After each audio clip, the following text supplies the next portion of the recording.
Among the Rocks by Robert Browning, 1812 to 1889. O good gigantic smile of the brown old earth this autumn morning, how he sets his bones to bask i' the sun, and thrusts out knees and feet for the ripple to run over in its mirth, listening the while where on the heap of stones the white breast of the sea lark twitters sweet. That is the doctrine, simple, ancient, true. Such is life's trial as old earth smiles and knows. If you loved only what were worth your love, love were clear gain and wholly well for you. Make the low nature better by your throes. Give earth yourself. Go up for gain above. Okay, this is a poem by Robert Browning. Robert Browning came from Camberwell, which is Southwark, is South London nowadays. He's a famous poet and playwright. He was very highly viewed among the Victorian poets, although I think he's not as much in favour as he was in the past. He married Elizabeth Barrett, who is also another famous poet, and they ran away and lived in Italy for many years. So what's this poem about? Well, firstly, we need the speaker. The speaker is James Lee's wife. This is originally, when it was first published, it was part of a much longer poem. Now, this is the speaker is James Lee's wife, and she's this is a woman who is thinking about a painful, difficult marriage, and she's worried about the concepts of love and how her marriage is not working. And she's actually talking to the smile of the old smile of the earth. Well, she's talking to the earth. Now, this poem is about taking the problems of life positively. This is about having a positive outlook to life, is taking things as they come, being happy with your situation as it is, dealing with it as it is, and finding happiness from the situation that you're in. And to start with, the poem is looking at the landscape, the rocks. It's looking at the waves. It's looking at the sea larks, and it's just being happy with the landscape as it is, being happy with your life as it is, and you've got to accept everything that comes, because that is your life. You've got to accept the things that you cannot change and take them with happiness.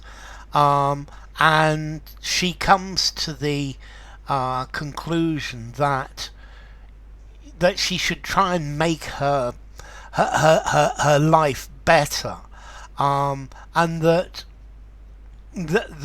she needs to take things as they are. She can't she can't really change the world dramatically, and the suffering that she has on earth is something that is going to help her get to heaven. So let's look at this. Oh, good gigantic smile of the brown old earth, this autumn morning. So this is the poem, and it's to the smile of the brown old earth. And she's saying that the earth has a huge smile on its face this autumn morning. And this smile is saying that earth accepts life as it is, it accepts situations as they are. How he sets his bones to bask in the sun. So he's resting in the sun. He's resting his bones in the sun, and thrust out knees and feet for the ripple to run over in its mirth. And he sticks his legs out so that the water can run over his legs, laughing. Yeah, can be happy. Listening the while, so he's listening all of the time.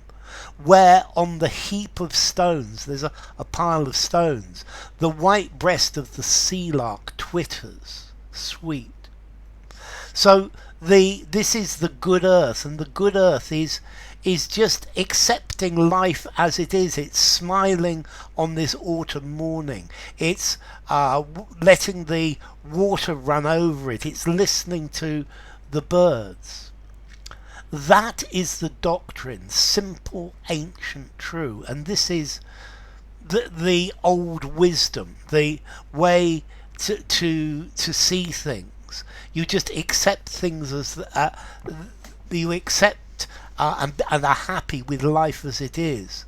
Such is life's trial, as the old earth smiles and knows. So this is the struggle of life. This is the problem of life. This is what makes life difficult. And the old earth knows this. This is something that is as old as the hills, that you accept it.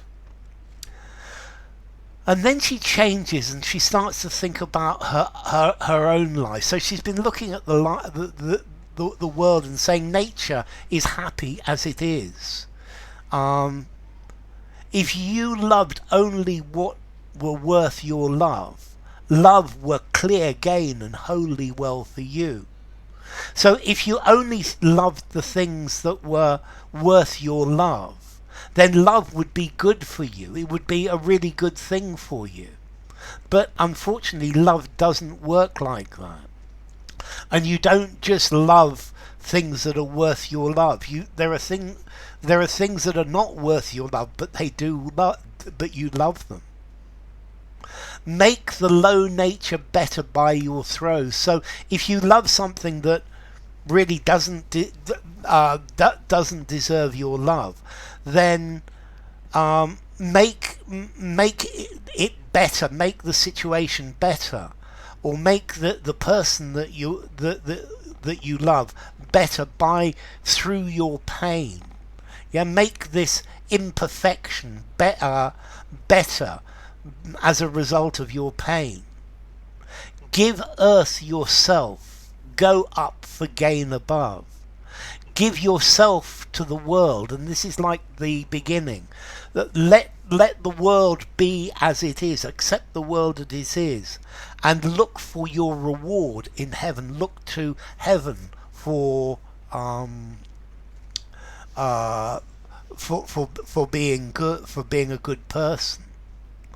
So to begin with, we've got the earth like a wise old man, and the earth is basking in the autumn sun. It's taking pleasure from its existence. It's taking pleasure from the water, laughing water running over it.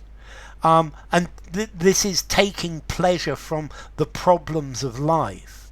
And this is the only way to deal with the world, to deal with pain, is to accept the world as it is. And you know that finally your reward will be in heaven. So she's looking at the earth. It's like a great big face on a bright autumn morning beside the ocean, beside the water. And the earth is like this giant that is stretched out in the sun, warming itself, and it's listening to the sea birds, and the earth is enjoying just being there. And this is this is the way of the world. This is something that has always been true, and you need to be calm and to accept these things. And then she starts about this idea of love, that love is imperfect, and if love wasn't imperfect, then it would be really good for you. But it's not like that. And you have to be yourself. You have to follow the earth's example and give yourself to the earth, and finally you will have your reward in heaven. And that love is something that is disappointing. It's naturally so, and she's looking for a way to bear her pain. And I think she's disillusioned about her husband and about love, and she's to find, or she has an insight into the way to deal with it.